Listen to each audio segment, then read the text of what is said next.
శ్రీనివాస్ గారు, నిన్న అమరావతి పునఃప్రారంభ సభ ఓవరాల్గా మీకు అనిపించింది ఏంటి? సక్సెస్ఫుల్గా సభ నిర్వహించినట్టేనా? అసలు ఆంధ్రప్రదేశ్లో నిన్న కొన్ని చూస్తూ ఉంటానండి, ప్రజలు ఎంత ఆంధ్రహేళలో ఉన్నారో అర్థం కావట్లేదట. మొత్తం పుల్లారెడ్డి సీట్లన్నీ ఖాళీ అయిపోయినాయి. తమిళనాడు శివకాశికి ఆర్డర్స్ ముందస్తుగానే ట్రక్కులు రేకు రోడ్లు మొత్తం అంతా క్రాకర్స్ ఏమంటారు మతాబులు చిచ్చుబుడ్లతో ఆంధ్రహేళ నడుస్తూ ఉంది. అసలు ప్రజలు పట్టరాని మోడీ గారి యొక్క స్పీచ్తో ఆంధ్రప్రదేశ్కి ఇచ్చిన దాంట్లో ప్రజలు పట్టరాని ఆనందంతో గుండెలు పగిలేలా ఉందని కార్డియాలజిస్టులు అందరూ డిమాండ్ పెరిగిపోయిందండి. ప్రతి ఒక్కళ్ళు కార్డియాలజిస్టులు పిలుస్తున్నారంట. మోడీ గారు ఆంధ్రప్రదేశ్కి ఇంత అద్భుతమైన వరాలు ఇచ్చిన తర్వాత వరాలు కూడా అంటలేదండి, తుఫాను జల్లు కాదు, వరాలు తుఫాను ఇచ్చిన తర్వాత ఆ పట్టలేని ఆనందంతో, అసలు ఎక్కడ లేని ఆనందంతో అద్భుతంగా అసలు గుండె పగిలేదట్టు ఉండిపోయారండి జనాలని ఒక వార్త. మీ ఆనందం మీ కళ్ళలో నాకు ఎందుకు కనిపించట్లేదు మరి? అంటే నా కళ్ళలోని కాదండి, ఎండల్లో ప్రజలను 6,600 మనం మాట్లాడుకున్నాం కదా, 6,600 బస్సులు మిట్ట మధ్యాహ్నం ఎక్కడి నుంచి తోలుకొచ్చారు సాయంత్రం సభైన. మోడీ గారు చేసింది ఏంటంటే ప్రజలు మాడే నెత్తి మీద ఆమ్లెట్ వేశారు, పవన్ కళ్యాణ్ గారు చాక్లెట్ ఇచ్చారు, చంద్రబాబు గారికి బిస్కెట్ ఇచ్చి పోయారు. బిస్కెట్ అంటే నేను ముఖ్యమంత్రి ఉండగా నీ దగ్గర నుంచి కొంచెం తెలుసుకున్నాను అని బిస్కెట్ వేశారు. ఈయన ఢామని కింద పడిపోయారు. మళ్ళీ మంచినీళ్ళు ఇచ్చి చంద్రబాబు గారిని మోహన్ గొట్లు వేపేసినట్టే చూశారు కదా, ఆనందపడిపోయారు, తల మునకలు అయిపోయి అసలు ఎంత ఉన్నారు. ఆ కాపులెట్టో చాప్లెట్ ఏదో ఇచ్చేటప్పటికి పవన్ కళ్యాణ్ గారు అందరూ వెళ్తాను దొంగ నమస్కారాలు పెడతాను వెళ్ళిపోయారు. ప్రజల నెత్తి మీద మాడుతున్న నెత్తి మీద ఆమ్లెట్ వేసినట్టు గుడ్డు కొట్టేసేసి పొమ్మన్నారు. ఏమి ఇచ్చారండి ఆంధ్రప్రదేశ్కి? ఇంతకుముందు బూడిదను మురికి నీళ్ళు ఇచ్చారు, మట్టిను 2 పిడతలు పట్టుకొచ్చారు. ప్రజల నెత్తి మీద మా కళ్ళలో మట్టి కొట్టారు. మురికి నీళ్ళేమో తాగమంటే ప్రజలు పరిస్థితి విషయంగా తయారయ్యేది. దేనికంటే ఆనందం నాకు అర్థం కాదు. ఎందుకండి గొర్రెల్లా చప్పట్లు కొడతారు కొంతమంది, అందరిని అంటలేదు, కొంతమంది అడుగుతున్నాను, మిగతా పాపం తెలియ కొట్టుంటారు. ఎందుకండి అసలు దీంట్లో జరిగింది ఏంటి? నువ్వు నాకు డబ్బా కొట్టు, నేను నీకు డబ్బా కొడతాను, పరస్పరం ఇద్దరం డబ్బా కొట్టుకున్నాం.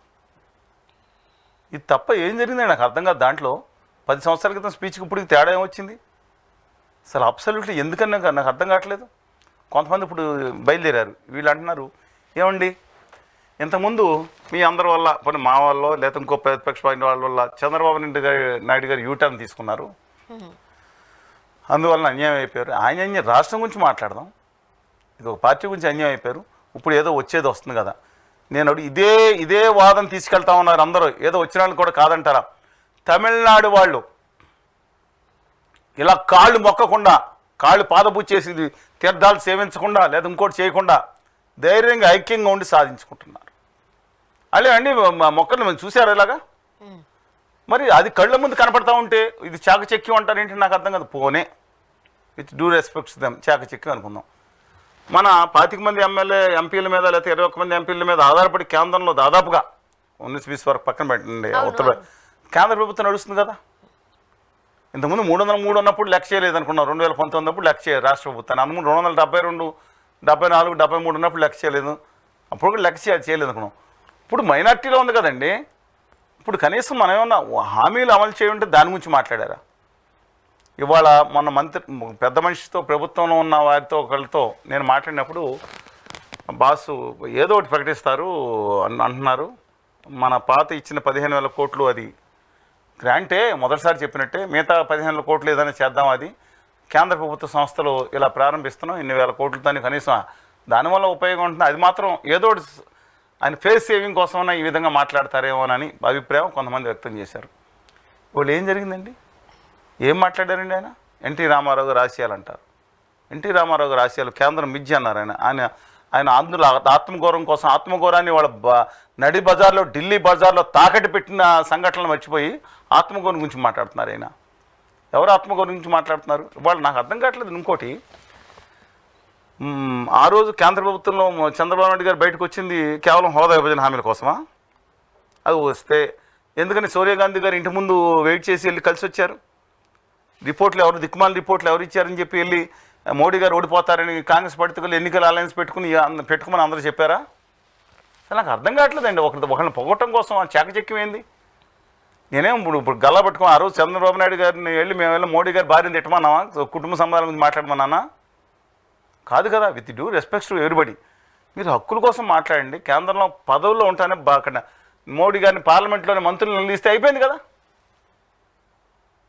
రాజీనామాలు చేయమని నేను చెప్పనండి. ఎంపీలను కూడా రాజీనామాలు చేయమని చెప్పను. ఖచ్చితంగా వ్యతిరేకం ఉన్నారంటే వాళ్ళు. ఆ రోజు ఉన్నాను. కానీ చంద్రబాబు నాయుడు గారు ఎప్పుడైనా జీవిత కథ రాసినప్పుడు నేనేం చెప్పానో వారు చెప్తారు. నేను చెప్పడం మాట్లాడటం బాగుండదు. మీ ఇద్దరం ఆ రోజు ఏం మాట్లాడుకున్నాము. కానీ ఇదేంటండి పద్ధతి ఏంటండి?